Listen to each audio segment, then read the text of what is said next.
আরে কি আশ্চর্য কারবার! একটা মানুষ এমপি হওয়ার পর তার বরাদ্দ সে বলবে না? আমি বলতে পারবো না, মানে আমি বরাদ্দ পাইছি এটা আমি বলতে পারবো না আমার এলাকায়, মানে কি আমি কি চুরি করতে চাই? এটা কি আমার বাপের পোস্ট নাকি যে সারা জীবন থাকা লাগবে এখানে? আমার যদি যোগ্যতা না থাকে, আমার চেয়ে ভালো লোক যদি আসে এমপি হবে। আপনারা জানেন যে এই নির্বাচনে আমার এলাকায় একটা, যদিও আমি এলাকা থেকে নির্বাচন করেছি, কিন্তু সারা দেশের মানুষ সোশ্যাল মিডিয়ার মাধ্যমে যারা আমাকে চিনেন আমার জন্য দোয়া করেছেন। তা আমার ইচ্ছা ছিল যে এমপি হইলে যেসব জিনিসগুলো আসলে প্রকাশ পাইলে জাতির ভালো হয়, দেশের ভালো হয়, এগুলো আমি প্রকাশ করব। আমি এরই ধারাবাহিকতায় আমি যে কাজটা করেছি, এটা হচ্ছে কি এমপি হওয়ার পর জননেত্রী শেখ হাসিনার যে সরকার, এই সরকার আমাকে যা যা দিয়েছেন আমি এগুলা প্রকাশ করেছি। আমি আগে নিজে আমি কখনো জানতাম না যে এমপিরা কত সম্মানী পান। আমি মনে করি এটা লুকানোর কিছু নাই, এটা বললে স্বচ্ছতা হয়। এটা আমি আমার বেতনের কথা বলেছি, আমি কত টাকা বরাদ্দ পেয়েছি। বরাদ্দ মানে হচ্ছে গিয়ে ওনারা বলছেন যে নগদ টাকা, আসলে বরাদ্দ তো এটা চিন্তায় আসে কিভাবে যে এমপি নগদ টাকা পাবে? নগদ টাকার তো কোনো বিষয়ই না, আমরা তো ট্রাস্টি মাত্র, আমরা মানুষের সম্পদের ট্রাস্টি, আমাদেরকে মাধ্যমে বন্টন করা হবে। আমরা এই সম্পদের কোনো মালিকও না। ব্যাংকের যেভাবে ব্যাংক কর্মকর্তা যেভাবে আমার টাকা জমা নেন আবার আমার টাকা ফেরত দেন, কিন্তু ওনার হাত দিয়েই যায়, কিন্তু এই টাকার মালিক তো উনি না, উনি হচ্ছেন গিয়ে ট্রাস্টি। একই রকম আমি এমপি হিসেবে আমি ট্রাস্টি মনে করি। আর স্বচ্ছতার বিষয়ে আমি বলছি যে এত টাকা পেয়েছি। কিন্তু এইটা বিরোধী দলের চিফ হুইপ আমাদের এই চুন্নু সাহেব, মুজিবুল হক চুন্নু সাহেব, উনি স্পিকারের কাছে, আমাদের মাননীয় স্পিকারের কাছে উনি বিচার দিলেন। তো যেহেতু পয়েন্ট অফ অর্ডারে উনি বলেছেন, আমি উত্তর দেওয়ার সুযোগ পাই নাই। আমার প্রশ্ন হচ্ছে কি, উনি বিরোধিতা করবেন সরকারি দলে, কিন্তু উনি বিরোধিতা শুরু করছেন স্বতন্ত্র প্রার্থীর। এবং কি বিষয়ে বিরোধিতা? উনি তো আরো খুশি হওয়ার কথা যে আমরা আমাদের হিসাব দেওয়া শুরু করছি। আমার জানেন কালকে আমার এত দুঃখ হয়েছে তারাইল করিমগঞ্জের মানুষের জন্য, যাদের কাছ থেকে উনি এমপি হয়ে আসছে, যে এই তারাইল করিমগঞ্জের মানুষের কি কোনো অধিকার নাই যে এই চুন্নু সাহেব এমপি হিসাবে কত টাকা বরাদ্দ পান এটা জানার? মানে ওনার বক্তব্য ছিল যে কোনোভাবেই যেন আমি ফেসবুকে না জানাই যে কে কত টাকা পায়। আরে আপনি জানেন যে এইবার মাননীয় প্রধানমন্ত্রী জননেত্রী শেখ হাসিনা আমাদের সবাইকে শাড়ি দিয়েছেন এলাকায় বন্টন করার জন্য। এই শাড়ি কি আমি প্রধানমন্ত্রীর উপহার কি আমি বলবো না? মানে আমি কি এটা লুকায় রাখবো? লুকায় রেখে কি আমার কি এটাকে আমি বিক্রি করে দিব? তা আমি বুঝলাম না স্বচ্ছতার মধ্যে প্রবলেমটা কোথায়। আমি যদি স্বচ্ছ হইতে চাই, আমি যদি যে বরাদ্দ পাই এটা যদি আমি বলে দিতে চাই, বলি জনগণকে, তো এইখানের মধ্যে এমপি হিসাবে আমি অপরাধটা কি করলাম? আর আরেকটা জিনিস হচ্ছে কি, আমি বারবারই বলছি এমপি কিন্তু আমার পেশা না। আমার পেশা হচ্ছে কি বিং এ ব্যারিস্টার। আমি এখানে প্র্যাকটিস করি সুপ্রিম কোর্টের আইনজীবী হিসাবে। আর আমি কথা দিছি যে আমি এমপি হিসাবে একটা টাকা হারাম খাবো না, আমার রক্তের মধ্যে হারাম যাবে না। সুতরাং রাষ্ট্রের টাকা, জননেত্রী শেখ হাসিনার সরকারের টাকা, এটা যে টাকা আসবে এটা আমি সবার সামনে তুলে ধরবো।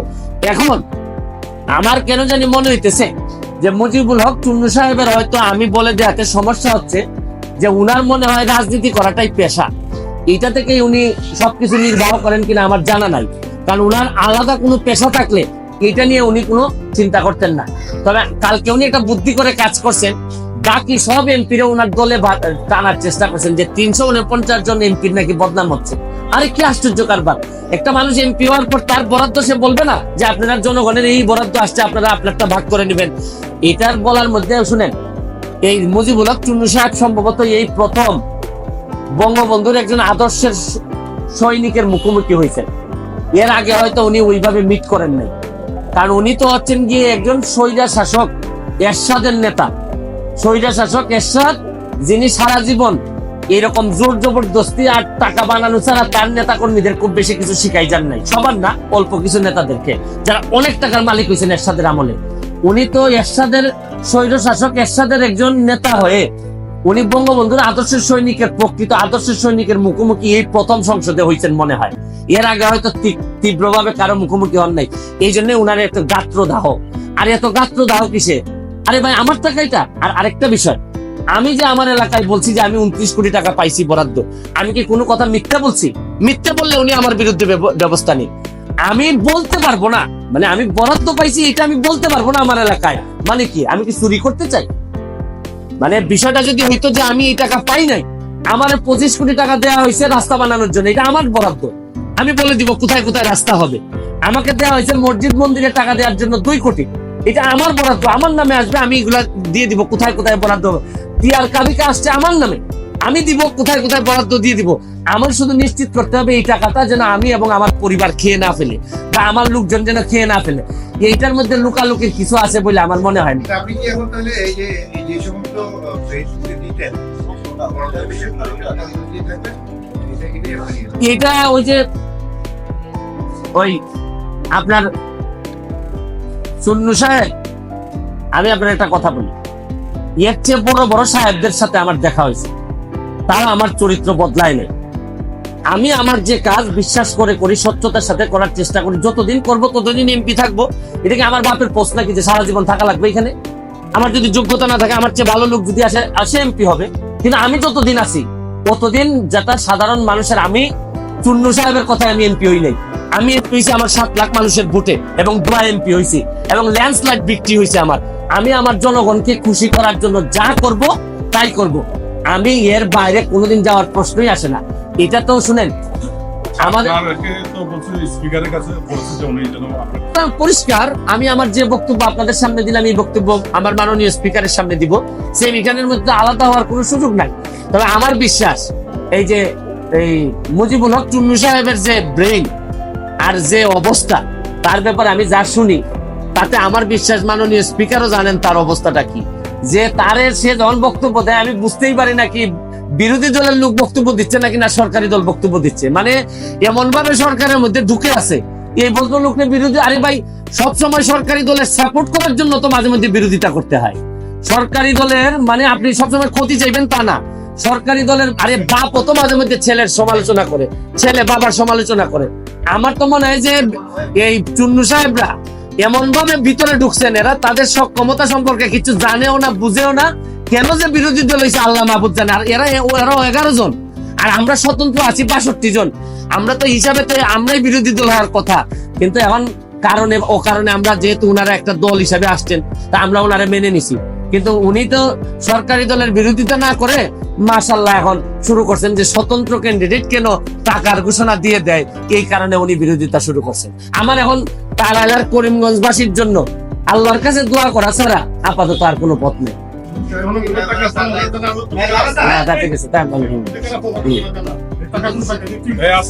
আচ্ছা আচ্ছা আচ্ছা আচ্ছা, কথা বল মাসুদ মাসুদ মাসুদ, হ্যাঁ আস্তে।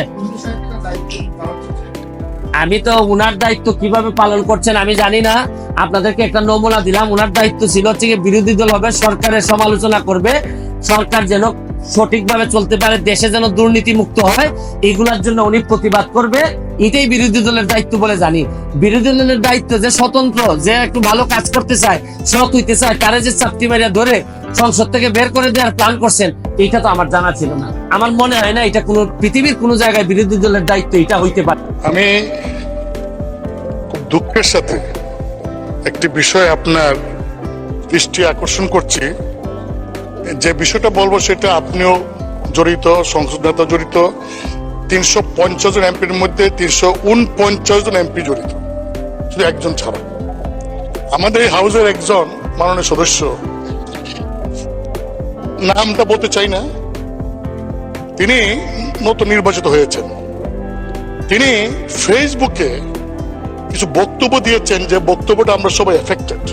যেমন 1 নম্বর তিনি বলেছেন জনগণের উদ্দেশ্যে যে আপনারা কি জানেন এমপিরা কত বেতন পায়? তারা তো এটা বলে না, গোপন করে। তিনি বলেছেন যে 1,72,000 বেতন তিনি পেয়েছেন। মানে স্পিকার, আমরা কত বেতন পাই এটা তো লুগানি কিছু নাই, এটা ওয়েবসাইটে গেলে পাওয়া যাবে। দেন তিনি বলেছেন যে এই 3 মাসের মধ্যে, জানেন 3 মাসের মধ্যে আমি 28 কোটি টাকা পেয়েছি। 28 কোটি টাকা কিভাবে পেলে? যে 3 কোটি টাকা পেয়েছেন গম টমের জন্য, আর 25 কোটি টাকা পেয়েছেন রাস্তার জন্য। আপনি জানেন যে 3 মাসে আমি 28 কোটি টাকা পেয়েছি। মানে স্পিকার, এই যে 28 কোটি টাকা পেয়েছেন, এই কথাতে বলছেন এই টাকা কি আমি পেয়েছি? আপনি মানে স্পিকার এমপি, আপনি কি পেয়েছেন? মানে সংসদ নেতা প্রধানমন্ত্রী তিনি কি পেয়েছেন? কারণ এই আমাকে কিন্তু ইতিমধ্যেই ওই ফেসবুক দেখে অনেকে বলছেন যে 25 কোটি টাকা পাইছেন, এই টাকা কই? তিনি বলছেন যে 25 কোটি টাকা তিনি পেয়েছেন, আমরা তো পাই নাই।